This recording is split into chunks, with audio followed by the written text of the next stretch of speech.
सोमवती अमावस्या सर्व स्त्री पुरुषांनी करा 11 उपाय। सोमवती अमावस्येला भगवान शिव आणि माता पार्वतीची पूजा केली जाते।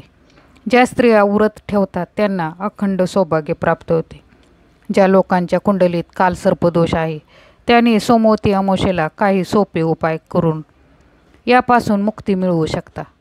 कुंडलीत राहू आणि केतूच्या विशेष स्थानामुळे कालसर्पदोष निर्माण होतो। काय आहेत ते उपाय आपण जाणून घेऊया। मित्रमैत्रिणींनो, व्हिडिओ पूर्ण पहा। व्हिडिओतील माहिती आवडल्यास व्हिडिओला लाईक, शेअर आणि सबस्क्राईब जरूर करा। नंबर 1, सोमवती अमावस्येला सकाळी स्नान करून विधीपूर्वक शंकराची पूजा करावी।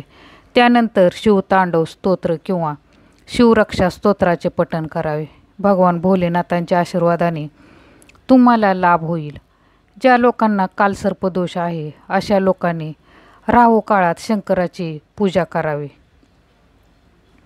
उपाय नंबर 2, कालसर्प दोषापासून मुक्ती मिळवण्याचा सर्वज्ञात मार्ग म्हणजे तीर्थस्थान करून चांदीचा नाग आणि नागिनीच्या जोडीची पूजा करून त्या नदीच्या प्रवाहात विसर्जित करणे। त्यानंतर मनापासून नमस्कार करून कालसर्प दोषापासून मुक्ती मिळावी म्हणून प्रार्थना करावी। उपाय नंबर 3,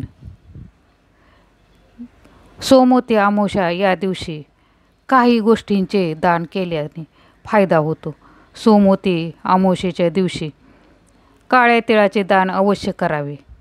यामुळे पितरांचे दुष्कृत्यही दूर होतात आणि त्यांचा आशीर्वाद तुमच्यावर राहतो। यामुळे तुमची जीवनात प्रगती होते। तुम्ही मंदिरात काळे तीळ देखील दान करू शकता। उपाय नंबर 4, आयुष्यात कधीही पशुपक्ष्यांना छळू नका। असहाय्य व्यक्तीला त्रास दिल्याने राहूचा क्रोध वाढतो। विशेष म्हणजे सोमवती अमावस्येच्या दिवशी कुत्रा, कावळा, गाय, म्हैस यासारख्या जीवांचा अपमान करू नये। अमावस्येला पशुपक्ष्यांसाठी अन्न पाण्याची व्यवस्था करा। असे केल्याने पितृ प्रसन्न होतात। उपाय नंबर 5, अमावस्येच्या दिवशी काळे तीळ नक्की दान करा। यामुळे सुद्धा तुमचे पितृदोष दूर होतील, तसेच त्यांची कृपा तुमच्यावर सदैव राहील। तुमच्या जीवनात प्रगतीही होईल। तुम्ही काळे तीळ मंदिरात देखील दान करू शकता।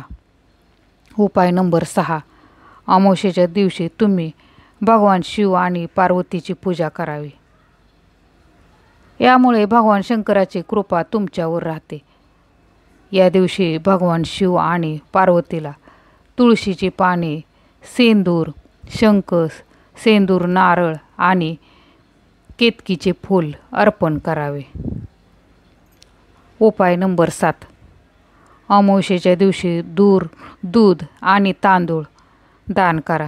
यामुळे तुमची आर्थिक समस्येपासून सुटका होऊ शकते आणि जर काही कारणाने तुमचे पूर्वज तुमच्यावर रागवले असतील तर त्यांचा रागही निघून जातो। उपाय नंबर 8, हिंदू धर्मात पिंडदान फार महत्त्वाचे मानले जाते। जर काही कारणास्तव तुम्ही तुमच्या पूर्वजांचे पिंडदान केले नसेल तर तुम्ही सोमवती अमावस्येच्या दिवशी पिंडदान करावे। याने पितरांचे अतृप्त आत्मेही तृप्त होतात। उपाय नंबर 9, सोमवती अमावस्येला साखर, पीठ किंवा पिठाचे गोळे तयार करून ते मासे आणि मुंग्यांना खायला द्यावेत। मित्रमैत्रिणींनो, व्हिडिओतील माहिती आवडली तर व्हिडिओच्या कमेंट बॉक्समध्ये ओम नमः शिवाय लिहायला विसरू नका। उपाय नंबर 10, सोमवती अमावस्येला पिंपळ, वड, केळी, तुळस यासारख्या वनस्पतींची लागवड करायची, कारण या झाडामध्ये देवतांचा वास असल्याचे मानले जाते। उपाय नंबर 11, पितरांना नैवेद्य अर्पण करावे आणि श्राद्ध करावे। पितरांच्या नावे भात, डाळ, भाजी आणि दक्षिणा किंवा शिजवलेले अन्न दान करावे। एका तांब्यात दूध, पाणी, पांढरे फूल भोलेनाथ शंकराला अर्पण करावे। सोमवती अमावस्येला पितरांना नैवेद्य दाखवल्याने पितृदोषाचे पितृदोषाने निर्माण होणाऱ्या समस्येतून मुक्ती मिळते. मित्रमैत्रिणींनो, व्हिडिओतील माहिती आवडली तर नक्कीच व्हिडिओला सबस्क्राईब जरूर करा. उपाय नंबर 12. या दिवशी भगवान शंकराला शिवामूठ म्हणून सातू व्हावे आणि 4 मुखी तुपाचा दिवा लावून शिवचालीसा पठण करावे.